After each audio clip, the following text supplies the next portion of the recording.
The back catalog of minifigures that I need to review has been getting pretty big, and some of the figures that keep getting pushed back are some of these Jaka Guardians of the Galaxy minifigures. Big fan of the minifigures from what I've seen, kind of just peeking in the packaging. Just reviewed the Star-Lord minifigure there, as well as the extra parts. Great figure, very happy to have it. I love the look of that. Just blows the official minifigure out of the water, obviously. You know, you get all the extra detailing, the great accessories, great likeness. And the Gamora, obviously, also reviewed way back. So there's a bit of a gap between the reviews going to this one again, too, where Jaka just dropped like 7 of their minifigures all at once from all my pre-orders. So I just had a whole package of them, and new stuff that was more relevant just kept coming out. So getting around to these, I'm going to be reviewing 2 new Guardians minifigures today. One of which being a traditional Jaka minifigure, and the other being a Jaka Light minifigure with Kraglin there, who has the full-on card we'll take a look at, and they also have another case with the arrow accessory. Very excited to check these out, so let's take a look at the packaging. And first I just want to say I love the Jaka Light packaging, where it just reminds me of a classic action figure. You get the card, the bubbles with the parts in it, so you can see the whole minifigure, you get the render too. It's kind of an improvement to the normal Jaka one, which just has their logo and just a clear plastic case. Love the extra presentation. Get the arrow in a plastic bag in the case, so there's just not room for it on the card. That's why they did that, and it's nice. That way it's a little bit more protected in transit. And with these cards, you just can slide them up, take the minifigure out, reuse them, which is nice. On the back has the write-up about them. You can check them out on Instagram at JakaBrick, like you can see there. All of the parts on this should be official Lego other than the molded parts. And something very cool about this one is that it has the Yondu fin, but it is the official part and spray painted or printed in some way to make it a metallic red instead of just transparent red. So very cool to have that part, and I'll want to compare that to Yondu eventually. And Nebula is their normal case where you can just slide off the lid. Inside we got a bag for just the minifigure, extra head. She comes with her robot arm sword sort of looking thing that was in the movie. And looks like I got 2 freebies. I got a US agent sticker there and a Homelander sticker. So 2 free stickers, no keychains, but lots to go over with these 2 minifigures. And let's toss them on the stand. Starting off with Nebula for this video, just because I feel like she's a little bit more straightforward maybe. And I'm more excited for Kraglin, so we'll wait to get to him. It is interesting. So there are parts of this minifigure that are reused, like the legs from Star-Lord. Torsos are different though, where they have a male version on Star-Lord, female version for Nebula, and then also for Mantis, when we get to her minifigure, backs are also different. So really the only difference is that there are like some subtle curves to this torso versus Star-Lord's, and which continues to the hip. And the legs are completely the same, it looks like. No differences there. Obviously for her, she has the robot arm, and I guess just checking this arm too, that might be the same, more than likely. So they are able to reuse some prints, probably keeping the prices a little bit lower. Not a whole bunch, obviously. These are still kind of expensive minifigures. But I am really liking the color of the head. You know, some people were concerned that the render didn't necessarily match all the way to the final product, since most Nebula minifigures use the color head here. You can see that there's a little bit of a difference, and you can't just like switch out the official head for this one, since there is the extra printing going around the side of the head that is wraparound, so you'd be missing out on that really nice silver detailing. And it is really cool to see like the curved line going all the way around the head too. It does break up a little bit there, unfortunately. But all the different subtle shades of blue here are very nice and aesthetically pleasing. So I honestly like the subtle blues. I think it's better than just the darker and harsher colors.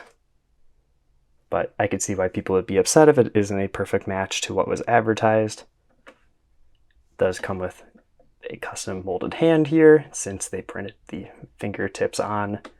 Official Lego hands are a different color, and it's hard to print on them. So basically anytime you get a minifigure, like I always say in these reviews, it's a custom hand. Something to keep in mind if you aren't aware of that. I've noticed that their custom hands have been pretty stiff on a couple of the minifigures I've reviewed recently. So you just want to be careful with those. You don't want to handle them too much. You could rub the ink off. I also noticed the silver arm here. It's pretty stiff, which makes sense. It has extra silver printed all the way around it. So again, just be careful. Don't rub it too much. You could damage it. I had so many issues with their silver printing with things just rubbing off. So not been very happy with Jaka's minifigure quality recently. I feel like every time I get a minifigure, something goes wrong with it, gets broken, and it's been really disappointing. This hand also really stiff, rotating it, and yeah, I guess just don't touch your minifigures. Don't look at them. Otherwise, you're probably gonna scrape them in some way. But I really like the dark blues and the dark reds that they use for these minifigures, and just the detailing and shading that go around those. I know it's not saying much, obviously, comparing the expensive custom minifigure to an official one, but the quality difference is just night and day. These ones just bright red for some reason. I feel like in the movie it was just muted, realistic, and definitely get that here. Pointed out in Star-Lord's review already, the legs do have boot wraparound printing on all the different sides of those. So when you're posing around for photos, not going to be missing any boot printing on the inside of the legs, which is always a plus when they add it. You get the molded accessory for the collar, which will be something you have to watch out for when you're switching around the extra head, which I'll go ahead and toss on right now, which has an angrier expression. Same detailing continuing around. And I'll check quick to see if there is any difference in the front of the face. Oh, you can see I forgot to put the collar on. So again, that's just one more annoying thing about this. You just got to make sure the collar is on and in the right position. I forgot quick. And it looks like only the face is different, or the mouth and then the eyebrows. The eyes are probably looking the same. None of the other parts have moved position at all in the print. This angry expression, though, is going to be nice for the extra hand accessory that I also pointed out earlier. And I'll toss that on as well. And it is kind of cool. So this part is printed on a transparent orange piece. So some light kind of passes through it to kind of give it that hot metal look. And wow, that hand was impossible to get off. It took me like multiple minutes just struggling with it. And I eventually tossed a bar into the hand to give it a little bit more structure as I'm pulling it. So that helped a little bit, but I feel like they should have included an extra arm instead so that we could just pop the arm off, pop the other one on. But it is nice to see the sort of wire detailing continue from the arm to the blade, obviously, which it should. If you were to twist it, though, it would break up the design a little bit. I'm sure there's some different positions where you can kind of match it up, but it just doesn't fit flush with the front either as you turn it. So I'm sure when you are taking photos, you can find the right positions, get it the way you want it to look. I should point out too, I guess, on the inside of that arm, there is some additional printing kind of going in. It doesn't go all the way around, but there is some extra detailing.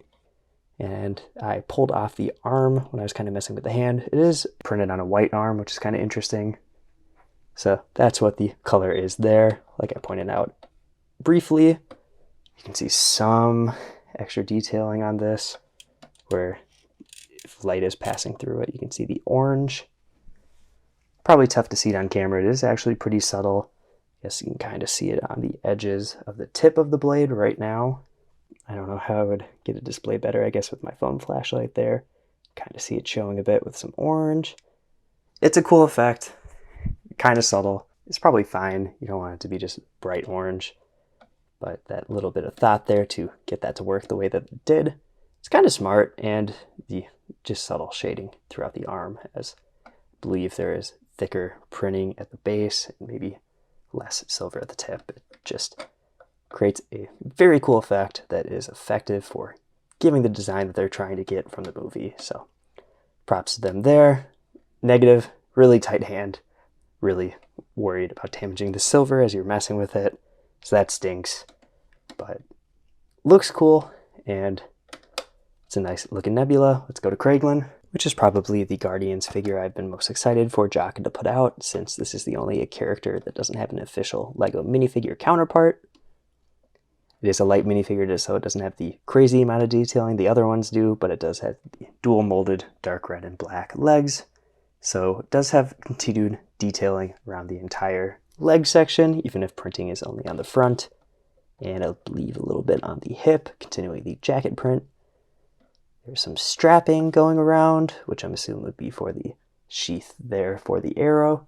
It's unfortunate that we don't get an individualized molded arrow, just the one connected to the like laser part, or whatever you want to call that, I guess the trail. Face print looks good here. The base one is the whistling sort of expression. You got some nice scratches on the eyes, stubble, so good looking there. Arms look crazy good with the, I guess, Ravager's symbol, not the Guardian symbol on the arm. Glove top printing that it's only on the one side. It does wrap around though, where you get some more of that really dark gray. And some patches on the other side. It looks like there is black line on that side. Doesn't go on the inside of the arm though, so I'm assuming that would be like a cuff detailing. I pointed out earlier, this fin piece is printed with that metallic red, which looks really good. And it's just a printed version of the official Lego one, so very consistent there. This one is obviously trans red on Yondu, but the metallic red one would be more accurate, especially in some scenes when he's not using the arrow. I do think it kind of glows red a little bit in the movie, so it's kind of nice to have this one to have light passing through it. But that just looks super cool, and I'm glad that they used the official piece, since honestly that is just the perfect accessory, and the way Lego did that is just as good as you would hope. There's one more facial expression, so let's toss that one on. And this has his expression being more of a scowl, no back head printing, so pretty much consistent with the other head that was also on. And looks like really just the mouth is different. Eyebrows are actually kind of a whole different shape too. So there are some differences, which is nice. It isn't just going to be the exact same, but I am glad that this was a light figure. It's nice to have some of them being cheaper options. And I know they have 3 more characters coming out, which should be Rocket, Groot, and then Cosmo, I believe. And it's too bad. I would love to see some more of these classic Guardian suits, since this would be his Guardians 1 and Guardians 2 look, and not necessarily the one he had in the 3rd movie. Since Lego has done a pretty good job on those minifigures, but they could do better in the customs realm. Definitely think it just elevates the characters, especially in this case here. And we got the one more accessory, which is plugged in the back of the legs. And you just port the sort of stud-sized part into one of the legs. You can do it on either side. And you got the nice little effect, like he is going to be whistling out the arrow. I'll toss on that other head to get the full effect. And there's the whole package. The mold that we got is good. It's kind of fun. It has the little curve on it, or I guess the loop-de-loop, whatever you want to say for that. Gold on the arrow looks good. It kind of looks a little splotchy in some areas by the fletchings. And it is too bad. There's no separate arrow, so there's nothing to like just have him holding in his hand. And the way that this is done kind of limits your ability to use this in different poses. There's just like a straight one, or if it was in a ball joint in some way to make it more posable. That would be very helpful for me as like a mock builder if I wanted to do a scene. But there is some posability with it, since you can rotate it, you know, over to the side, over the top. So a little limited. I noticed the clutch on this isn't really great. As it gets to the side, it just flops. So you might have to pull it out a little bit more, or just angle it to give it some more friction. And it does work on the other side too, but the way that the curve is, it just makes more sense to have it on the leg that I showed. But you can do both. So there's that. There's not enough friction for it to be on like the top part of that leg to give it more height, unfortunately. So it's always kind of at that head level. So it's a good concept. I just feel like there's probably more interesting and better ways to make it easier to use in different scenarios. But the fact that we did get the arrow as well as the minifigure here is a nice addition. I'm glad we got an accessory. With all that being said, let's go to the comparisons and the final verdict. So far, I'm absolutely loving this lineup of very cool custom minifigures. Had some issues with quality control though, which has kind of bummed me out, especially with Gamora. That's probably the one out of these Guardians figures that has been the worst. Had issues with her hair, had issues with the sword, but Jaka hooked me up with some replacements, so we're all covered there. Star-Lord though, no complaints. Very glad to have him, and getting the 3 Guardians 3 versions of those characters next to each other here. I'm just excited to have the whole team all in the same sort of ultra detailed quality. Just see the jump there. I feel like she'd probably be the one that has the most improvement from official to custom, since she has the very cool arm here. Printing on that looks great. I do really like the silver, the transparent orange effect. Looks cool, and I'm glad that they did that instead of just doing a straight silver. I think adds a little bit of extra depth and texture to it that is just very interesting to look at in person. I hope it showed up a little bit on camera. You can kind of see it right now in this angle right here, where there's just that little bit of orange. Very unique looking design, and the head prints on those, great. That's probably my favorite part, is just the face design there, since that is going to be what is actually exclusive to that minifigure. And getting Kraglin to go with my Guardians 1 minifigures is also very exciting. It would have been nice to get his Guardians 3 look, but I think this is going to be more interesting. And now I have him to go with Yondu. Obviously, I'd have to find a hairpiece for him, since Yondu would also use the arrow in this case if I did throw him in Guardians 1. And even then, the fin design is different than what he had until Guardians 2. So I guess it'd be a Guardians 2 version of Kraglin. So it would have been nice if Lego also did the fin piece for Yondu for Guardians 1, but obviously it only came in the Guardians 2 sets. Like I said, at the moment, Star-Lord stands out the most to me for being the best. Great accessories, great prints, all the heads also look great. But I have no complaints about Nebula either. I think she got a lot going for her with the 2 heads, accessories, and for being a light minifigure, Kraglin is a good value too. If you want to see more custom Lego Guardians or custom Lego Marvel overall, check out all the videos on my channel. I've been Brick Radiop, and I'll see you in the next video.